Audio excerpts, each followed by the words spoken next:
Radhe Radhe friend, जय Shri Krishna. Veena Deepak Soni YouTube channel में आप लोगों का स्वागत है।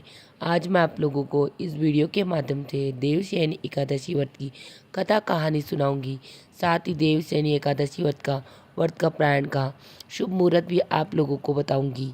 आप सबको पता है देवशयनी एकादशी के दिन चतुर्मास की भी शुरुआत होती है और हिंदू धर्म में हमारे चतुर्मास के 4 महीने बहुत ही शुभ माने जाते हैं। मान्यताओं के अनुसार इस दिन से भगवान विष्णु क्षीर सागर में 4 महीने के लिए योग निद्रा में चले जाते हैं और इसके बाद भगवान विष्णु योग निद्रा से सीधे प्रबोधनी एकादशी अर्थात देव उठनी एकादशी पर जागते हैं।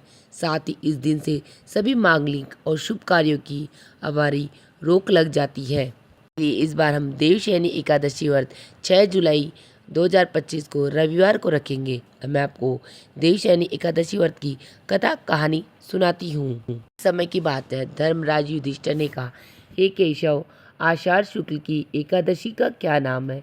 इस व्रत के करने की विधि क्या है और किस देवता का पूजन किया जाता है? तब भगवान श्री कृष्ण कहने लगी, हे युधिष्ठिर, जिस कथा को ब्रह्मा जी ने नारद जी से कहा था वही मैं तुमसे कहता हूँ। एक समय नारद जी ने भी भगवान ब्रह्मा जी से यही प्रश्न पूछा था कि इस एकादशी का क्या नाम है। तब भगवान ब्रह्मा जी ने यह उत्तर दिया कि हे नारद, तुमने कलयुग के जीवों के उद्धार के लिए बहुत ही उत्तम प्रश्न पूछा है, क्योंकि देवशयनी एकादशी का व्रत सब व्रतों में सबसे उत्तम है। इस व्रत से समस्त पाप हमारे नष्ट हो जाते हैं और जो भी मनुष्य इस व्रत को नहीं करते हैं वह नरकगामी होते हैं। इस व्रत के करने से भगवान विष्णु प्रसन्न होते हैं। इस एकादशी का नाम पद्मा है और देवशयनी एकादशी भी है। अब मैं तुमसे एक पौराणिक कहानी सुनाता हूँ। तुम मन लगाकर इस कहानी को सुनो।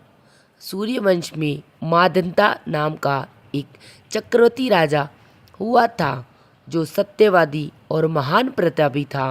वह अपनी प्रजा का पुत्र की भांति पालन पोषण किया करता था। उसकी सारी प्रजा धन धान्य से भरपूर और सुखी जीवन यापन कर रही थी। उसके राज्य में कभी भी कहीं अकाल नहीं पड़ा था। एक समय जब राजा के राज्य में 3 वर्ष तक वर्षा नहीं हुई और अकाल पड़ गया, प्रजा अन्न की कमी के कारण अत्यंत दुखी हो गई। अन्न के न होने से राज्य में यज्ञादि भी बंद हो गई। एक दिन प्रजा राजा के पास जाकर कहने लगी, हे राजा, सारी प्रजा त्राही त्राही पुकार रही है, क्योंकि समस्त विश्व की सृष्टि का कारण वर्षा है। वर्षा के अभाव से अकाल पड़ गया है और अकाल से आपकी प्रजा दिन प्रतिदिन मरती जा रही है। इसीलिए हे राजन, कोई तो ऐसा उपाय बताओ जिससे प्रजा का कष्ट दूर हो। राजा मांदता कहने लगी, आप लोग ठीक ही कह रहे हो। वर्षा से ही अन्न उत्पन्न होता है और आप लोग वर्षा न होने से अत्यंत दुखी हो गए हो। मैं आप लोगों के दुखों को समझता हूँ। ऐसा कहकर राजा कुछ सेना साथ लेकर वन की तरफ चल दिए। वह अनेक ऋषियों के आश्रम में भ्रमण करते हुए अंत में ब्रह्मा जी के पुत्र अंगिरा ऋषि के आश्रम में पहुंच गए। वहां राजा ने घोड़े से उतरकर अंगिरा ऋषि को प्रणाम किया। मुनि ने राजा को आशीर्वाद देकर कुशल क्षेम के पश्चात उनसे आश्रम में आने का कारण पूछा। राजा ने हाथ जोड़कर विनीत भाव से कहा कि हे भगवान, सब प्रकार से धर्म का पालन करने पर भी मेरे राज्य में अकाल पड़ गया है। इससे मेरी प्रजा अत्यंत दुखी है। राजा के पापों के प्रभाव से ही प्रजा को कष्ट मिलता है, ऐसा शास्त्रों में कहा गया है। जब मैं धर्म के अनुसार राज्य करता हूँ तो मेरे राज्य में अकाल कैसे पड़ गया के कारण का पता मुझको अभी तक नहीं चल पड़ा। अब मैं आपके पास इसी संदेह को निवृत्त कराने के लिए आया हूँ। कृपा करके मेरी इस संदेह को आप दूर कीजिए। साथ ही प्रजा के कष्ट को दूर करने का कोई उपाय भी मुझे बतलाइए। इतनी बात सुनकर ऋषि कहने लगे कि हे राजन, यह सतयुग सब युगों में सर्वोत्तम है।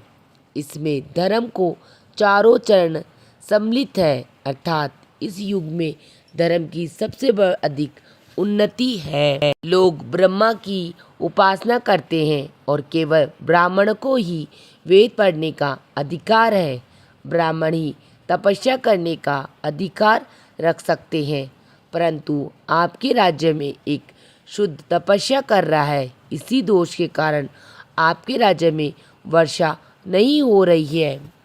इसीलिए यदि आप प्रजा का भला चाहते हो तो उस शुद्ध का वध कर दो। इस पर राजा कहने लगे, हे महाराज, मैं उस निरपराध तपस्या करने वालों शुद्ध को किस तरह मार सकता हूँ? आप इस दोष से छूटने का कोई मुझे दूसरा उपाय बताइए। अब ऋषि कहने लगे, हे राजन, यदि तुम अन्य उपाय जानना चाहते हो तो सुनो। आषाढ़ मास के शुक्ल पक्ष की पद्मा नाम की एकादशी का तुम विधि पूर्वक व्रत करो।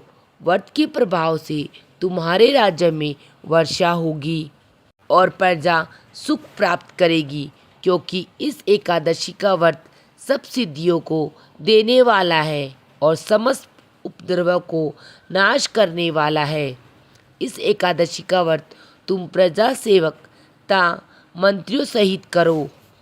मुनि के इस वचन को सुनकर राजा अपने नगर को वापस आ गए और उसने विधि पूर्वक पद्मा एकादशी का व्रत किया, अर्थात देवशयनी एकादशी का व्रत किया। उस व्रत के प्रभाव से वर्षा हुई और प्रजा को सुख पहुंचा। अतः इस मास की एकादशी का व्रत सब मनुष्य को करना चाहिए। यह व्रत इस लोक में सुख भोग कर परलोक में मुक्ति देने वाला है। इस कथा को पढ़ने सुनने से मनुष्य के समस्त पाप नष्ट हो जाते हैं और अंत में वह भगवान विष्णु के वैकुंठ धाम को प्राप्त करता है। इसी के साथ मेरी देवशयनी एकादशी व्रत की कथा कहानी समाप्त होती है। अब मैं आपको देवशयनी एकादशी व्रत का महात्म्य बताती हूँ। ब्रह्मा वेहत पुराण में देवशयनी एकादशी के विशेष महात्म्य का वर्णन किया गया है। इस व्रत से प्राणी की समस्त मनोकामनाएं पूर्ण होती है। यह एकादशी आषाढ़ मास के कृष्ण पक्ष की एकादशी, जिसे योगिनी एकादशी कहते हैं, के बाद आती है। आषाढ़ मास के शुक्ल पक्ष की एकादशी को ही देवशयनी एकादशी कहा जाता है। इसी एकादशी से चतुर्मास का प्रारंभ माना जाता है। इस अवधि में कोई भी शुभ कार्य जैसे विवाह आदि नहीं किया जाता। मान्यता है कि इस दिन भगवान श्री हरि विष्णु क्षीर सागर में शयन करते हैं और फिर 4 माह बाद उन्हें उठाया जाता है। उस दिन को देव उत्थानी एकादशी कहा जाता है। इस बीच के अंतराल को चतुर्मास कहा जाता है। देवशयनी एकादशी के बाद में भगवान भोलेनाथ का सावन का महीना प्रारंभ होता है और देवशयनी एकादशी पर हम भगवान विष्णु के स्वरूप सालकराम जी की भी पूजा करते हैं। तो इसीलिए देवशयनी एकादशी के बाद में हमें सावन के महीने में भगवान महादेव और सालकराम जी की पूजा करनी चाहिए। अब मैं आपको देवशयनी एकादशी व्रत का प्रारंभ का शुभ समय बताती हूँ। देवशयनी एकादशी व्रत का प्रारंभ 26 जुलाई 2026 रविवार को सुबह 5:39 से लेकर 8:22 के बीच किया जाएगा। अत्यधिक शुभ मुहूर्त है। इस समय पर आप एकादशी व्रत का पारण कर सकते हो। के साथ अगर आप देवशयनी एकादशी पर भगवान विष्णु के साथ उनके सालिग्राम स्वरूप की भी पूजा करते हो, उनके घर में कभी भी धन धान्य का अभाव नहीं रहता है। इसके साथ ही उन्हें मोक्ष की प्राप्ति होती है। इस साल ये देवशयनी एकादशी व्रत 25 जुलाई को रखा जाएगा। इसी के साथ मेरी देवशयनी एकादशी व्रत की कथा कहानी जानकारियाँ समाप्त होती है। आप सबको मेरी कहानी और जानकारियाँ कैसी लगी मुझे कमेंट बॉक्स में जय श्री कृष्णा लिख के ज़रूर बताना और वीडियो पसंद आई तो वीडियो को लाइक कर लेना और चैनल को सब्सक्राइब कर लेना, जिससे आने वाली वीडियो का नोटिफिकेशन आप लोगों को प्राप्त हो सके। वीडियो देखने के लिए आप सभी का धन्यवाद। राधे राधे फ्रेंड, जय श्री कृष्ण। मिलते हैं नेक्स्ट वीडियो में।